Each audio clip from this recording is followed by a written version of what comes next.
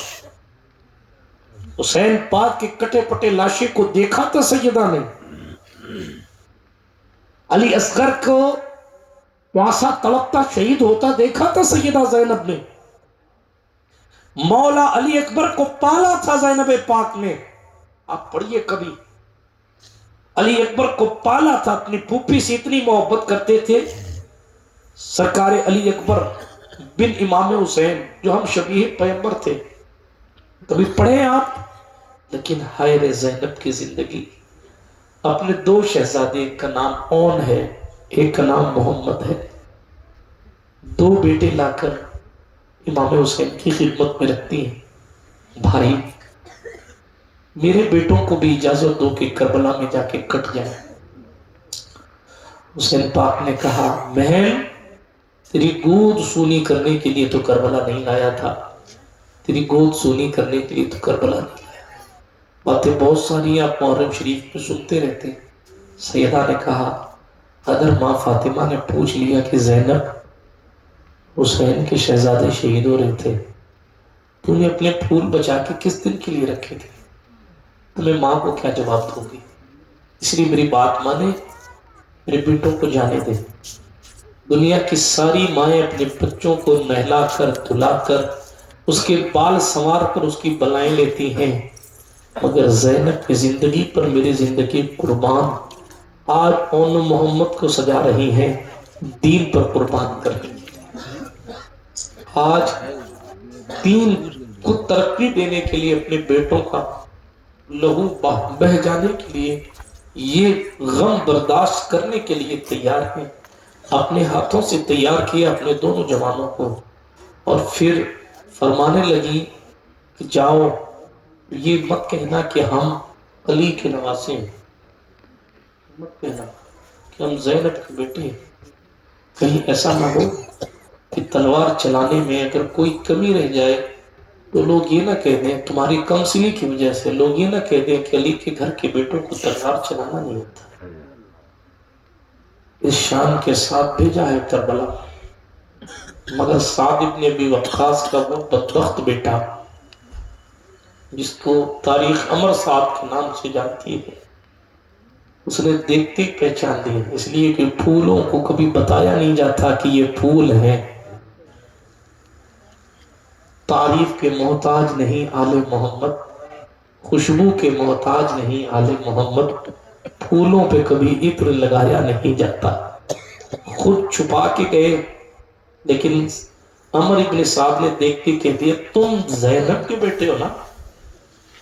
بہرحال پھر کبھی پڑھوں گا، ابھی میں بات صرف اتنی عرض کرتا ہوں، اس ماں کے جگر کو سلام، دونوں بیٹے شہید ہو گئے، اور دو بیٹوں کا غم ایک ساتھ زینب کو ہوا، مگر بجائے مخدومہ زینب رونے بلکنے کے، بجائے شکوہ شکایت کرنے کے سجدے میں سر رکھ کے کہتی میرے اللہ تیرا شکر ہے کہ تو نے مجھ سے اپنے دین کی خدمت لی ہے۔ ہم نے اور آپ نے دین کے لیے کیا کیا؟ وہ زینب پاک ہے جس نے امام پاک کی شہادت کے بعد بھی دین کو کتنا سنبھالا ہے۔ آخری بات عرض کر دوں، باتیں تو بہت ساری کرنے کی، آخری بات میں نے ابھی تھوڑی دیر پہلے عرض کی تھی، امام زین العابدین بے ہوش تھے، خیمے میں آگ لگا دی یزیدیوں نے، وہ خیمہ اطہر جس میں آل پیغمبر ہے اس گھر میں آگ لگا تھا، اس خیمے میں آگ لگا دی، جب اس خیمے میں آگ لگائی گئی سرکار امام زین العابدین بے ہوش پڑے تھے، کوئی مرد نہیں ہے جو امام زین العابدین کو اٹھا کے لے آیا۔ معلوم ہے امام حسین کی جتنی اولاد ہے وہ ایک امام زین العابدین کی اولاد سے ہیں، اسی زین العابدین کی اولاد میں محمد باقر ہے، جعفر صادق ہے، موسیٰ کاظم ہے، علی رضا ہے، علی الہادی تقی ہے، امام موسیٰ کاظم ہے، امام علی الہادی ہے، حضرت سرکار امام نقی ہے، امام حسن عسکری ہے، یہ سب امام حسین کی اولاد۔ اور نیچے آئے تو غریب نواز کا پورا شجرہ امام حسین کا ہے، اور نیچے آئے مخدوم مشرف جہانگیر سمنانی، حضرت سرکار محبوب الہی، حضرت سرکار مخدوم مشرف جہانگیر سمنانی، وارث دیوا، یہ سارے لوگ امام حسین کی اولاد سے۔ یہ جتنے گنبد چمک رہے ہیں ان تمام حسینی گنبد والوں پر مخدومہ زینب کا احسان ہے۔ زین العابدین نہیں ہوتے تو نسل زین العابدین کیسے ہوتے؟ کیسے ہوتے؟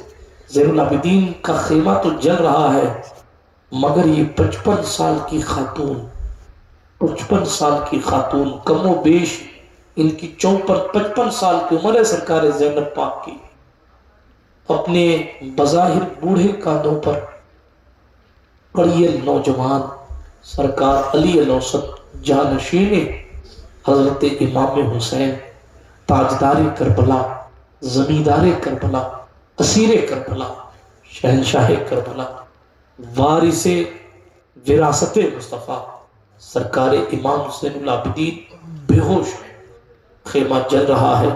ہزار سلام مخدومہ سیدہ زینب پر کہ اس بڑھاپے کے عالم میں بھی اپنی جان کی فکر کرنے کے بجائے سیدہ خیمے کے اندر داخل ہوتی ہیں اور امام زین العابدین کو اپنے کندھے پر اٹھا کر لے کے آتی ہیں۔ آپ کو معلوم ہے یزیدی شخص کا بیان ہے، وہ کہتا ہے میں نے دیکھا ایک خاتون ہے، بار بار خیمے میں جاتی ہے، واپس آ جاتی ہے، پھر خیمے میں جاتی ہے، پھر آ جاتی ہے، پھر خیمے میں جاتی ہے، پھر آ جاتی ہے۔ پھر اس کے بعد میں نے دیکھا کہ ایک جوان کو وہ اپنے کندھوں کے سہارے گھسیٹ کر لا رہا ہے، اس جوان کے لمبے قد کی وجہ سے اس کا پیر زمین پر گھسڑ رہا ہے، وہ پوری طرح اس کو اٹھا نہیں پا رہی لیکن پھر بھی پوری طاقت کے ساتھ اس کو آگ سے نکال رہی ہے۔ بعد میں پتا چلا یہ وہی علی کی بیٹی ہے جسے حسین قافلہ دے کر گئے، یہ وہی علی کی بیٹی ہے جو حسین کے بعد سرداری کر رہی ہے، یہ وہی حسین پاک کی بہن ہے جس نے کربلا کے ریگزاروں میں ایک نئی تاریخ رقم کر دی ہے، یہ وہی زینب کبریٰ ہے جنہوں نے اپنے بیٹوں کو قربان کر کے فقط مرضی مولا چاہی ہے، یہ وہی زینب ہے جنہوں نے اکبر کے لاشوں کو دیکھنے کے بعد بھی شکوہ نہیں کیا، یہ وہی زینب ہے جس حسین سے وہ چند لمحہ دور نہیں ہو پاتی تھی، آج اس حسین کے کٹے ہوئے لاشے کو دیکھا ہے تو سیدہ زینب نے پکار کے مدینے کی طرف پکار کے یہ کہا یا محمدہ، یا محمدہ، حضور کو پکارا، کربلا کی ریت پر کھڑے ہو کر حضور کو پکارا۔ پھر زینب پاک نے کہا یا رسول اللہ ادھر تو دیکھیے، آپ کے حسین نے آپ کے نواسے ہونے کا حق ادا کر دیا، ادھر تو دیکھیے یا رسول اللہ، اس آپ کے حسین کو جس کو آپ کندھے پر بٹھاتے تھے آج اس کی کفن کے لیے کپڑا بھی موجود نہیں ہے، اس کے بدن پر یا رسول اللہ اے میرے نانا جان، سگے نانا ہے رسول پاک سیدہ زینب کبریٰ، آج سینکڑوں سال بعد لوگ سیدوں کے ہاتھ پاؤں چومتے ہیں کہ ان کو حضور سے نسبت ہے، جو سگی نواسی اس کی حضور نے کتنی سنی ہوگی، جب امتیوں کی باتیں سنتے ہیں وہ ذات، تو پھر اپنی نواسی نے جب پکارا ہوگا نواسے کے شہید ہو جانے کے بعد تو حضور کے قلب اتھار پر کیا گزری ہوگی، میں نہیں پڑھ سکتا، میری اوقات نہیں ہے۔